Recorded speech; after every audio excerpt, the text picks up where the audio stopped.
Hello, in this video I'm gonna show you how you can enter for the pairing mode manually on your Marshall MID ANC headphones.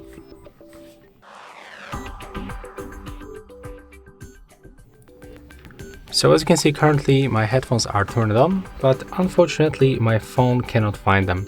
So first of all, you need to find this gold button. Let me just catch focus on it. I'm gonna put it a little bit closer to the camera.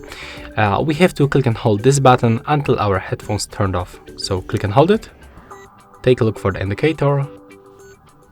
Okay, right now it turns red, so it means that our headphones are turned off. Right now we have to click and hold this gold button one more time until this indicator turns white, and after a few moments it will turn blue and starts blinking. So take a look on the indicator, and right now you can release that button.